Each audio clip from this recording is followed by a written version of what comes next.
Hi అండి. Welcome back to Vinoda's world. Vinayaka నవరాత్రులైతే ఎలా జరుగుతున్నాయి? ఒకసారైతే చెప్పేసేయండి. వినాయక నవరాత్రుల గురించి ఒక చిన్న వ్లాగ్ అయితే చేస్తాను.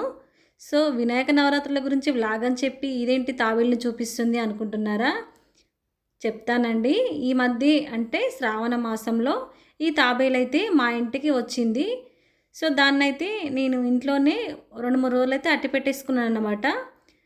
అది ఇంట్లో ఉంటే అసలు ఏమీ తినడం లేదండి. అసలు నాకు ఏ ఫుడ్ పెట్టినా కూడా అది తినడం లేదు. మళ్ళీ దానికి ఏమన్నా అయితుందేమో అని నాకు భయమేసి మళ్ళీ దాన్ని తీసుకొనైతే మా ఇంటి దగ్గర ఒక చిన్న మడుగులాగా ఉంటే దాంట్లోనైతే వేసేసానన్నమాట.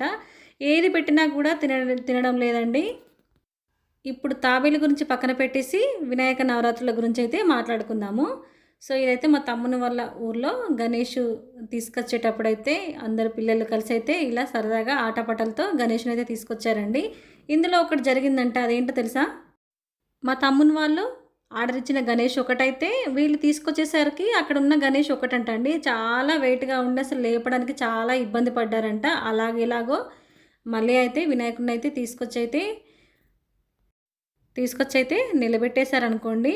కానీ ఒక్కొక్కసారి అలా చిన్న చిన్న మిస్టేక్స్ అయితే జరుగుతూ ఉంటాయి కదా! ఈసారి భారీ పెద్ద విగ్రహం అయితే వీళ్ళకైతే వచ్చిందంట. వాని వ్లాగ్ అయితే వినేసేయండి. హాయ్, హలో, నమస్తే, గుడ్ మార్నింగ్. ఇప్పుడే వినాయక చవితి.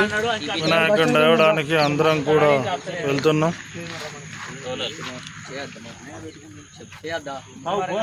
అయ్యో, వినాయకుడిని ఎత్తానే అందరం కూర్చున్నాం కదా. ఫుల్ వాన కొడతాను. ఈయన పెద్ద మనుషులు అందరికీ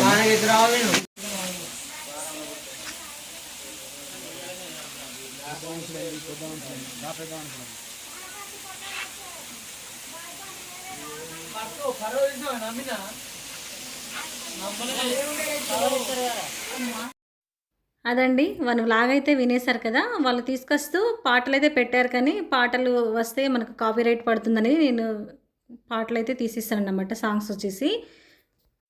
ఈసారైతే ప్రతి చోట్ల వినాయకుడిని తీసుకొచ్చేటప్పుడు ఫుల్లు వాన కదండీ! మా కాడ కూడా ఫుల్లు వానైతే పడిందన్నమాట. వినాయక చవితి అంటేనే పిల్లలు, పెద్దలు అనే తేడా లేకుండా అందరూ ఎంజాయ్ చేస్తూ ఉంటారు కదా! మరి మీ దగ్గర మీరు కూడా ఎలా ఎంజాయ్ చేస్తున్నారు? నాకైతే చెప్పేసేయండి. ఉంటా మరి.